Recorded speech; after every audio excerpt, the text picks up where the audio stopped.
Hey, I'm Nina Simone, and I'm back with the Boundaries and Communication series. Today, we are on part three, and the title is How to Have Hard Conversations Without Losing Your Peace. So, if you've ever dreaded talking to your adult child because every conversation turns into an argument or conflict or chaos or shutdown, you are not alone. So today I'm hoping that I can help to show you how to approach difficult conversations in a way that is calm, biblical, and rooted in peace, no matter how your prodigal child responds. So, why hard conversations can feel so heavy? We um we want to stay connected to our children, but respectfully and healthy, right? A lot of times your child can react with anger or accusations or avoidance, and it hits hard because that is not the outcome we were hoping for, right? You can often think, I don't want to make things worse.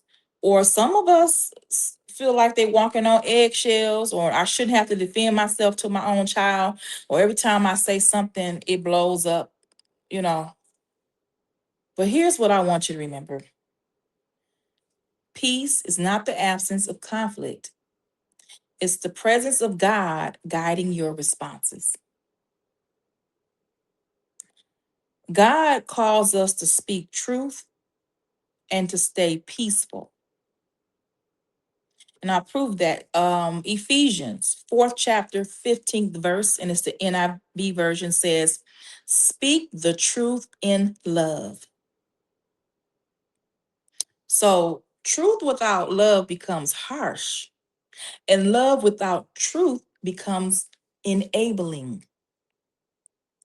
But together, truth with love equals healthy boundaries. That's what we've been talking about. Another scripture coming from Psalm 29th chapter, 11th verse. The Lord gives strength to his people. The Lord blesses his people with peace. So this means your peace is God given, not child controlled. We're not going to fall into that boundary, right? So let's go over some ground rules that protect your peace and your boundaries. Rule number one: you don't have to respond initially or instantly. Slow conversations are peaceful conversations. Sometimes you can say, I need a moment to think before I respond. Pausing is spiritual, it's a discipline, not a weakness. All right. Rule number two: you do not have to match their emotions. I had to learn this one. Just because they elevated or raised their voice doesn't mean you have to. Proverbs 15th chapter in the first verse says, a gentle answer turns away wrath. Gentle doesn't mean passive, it means steady. Rule number three: your tone is more powerful than your words. People forget content, but they never forget tone. A calm tone breaks tension. A soft tone disarms defensiveness. A steady tone resets the atmosphere. You set the temperature of the conversation, not them. Remember that. So before the conversation, prepare your heart. Here's a simple prayer that you can pray beforehand if you need to have a difficult or challenging conversation with your adult child. Lord, guard my heart, guide my words, and give me a spirit of patience and peace. Help me to listen with grace and speak with wisdom. Okay? Remind yourself, I am safe in God's presence. I am not responsible for their reaction, and I can walk away if peace is threatened. Remember that. Going in grounded protects you from being pulled into emotional quicksand and manipulation. All right?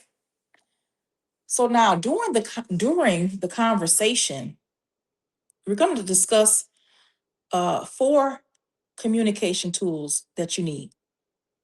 All right? Tool number one, realize what you're noticing in that moment. This lets you to speak truth without attacking. Example, I notice we keep having this same argument. Or I'm noticing you getting frustrated when I set boundaries with you. This is for you, the parent, to reflect. What do you notice in that moment? Tool number two, realize here's what I can do or what I can't do. All right? This keeps you clear and confident in your boundaries. You can say, I can listen, I can support you, but I will not be yelled at. I can't fix everything. You're establishing a clear boundary, what you will not accept. Okay?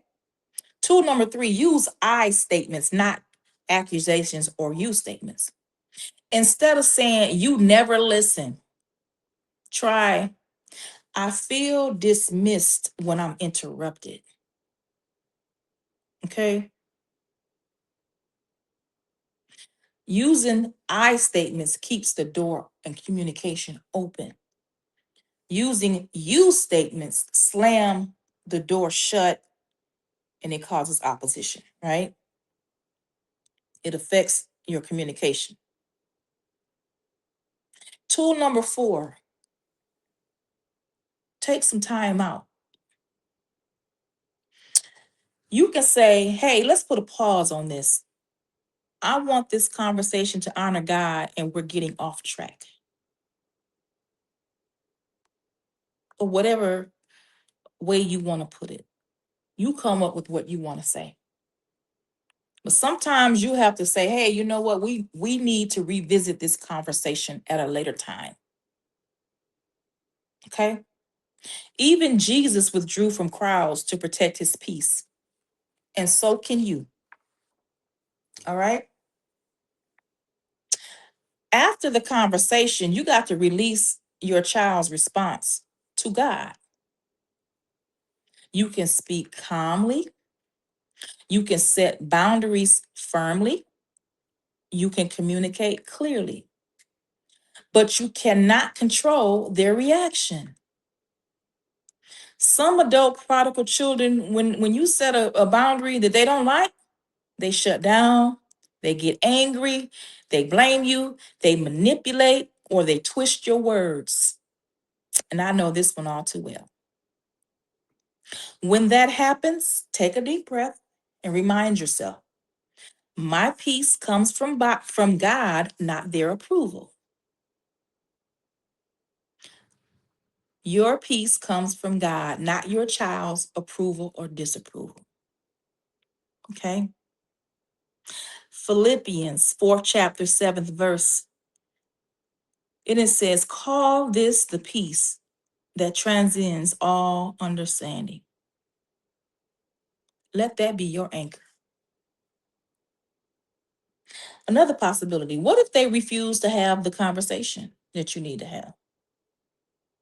Some of our adult children, they won't talk at all. They'll avoid, they'll deflect, they'll disappear.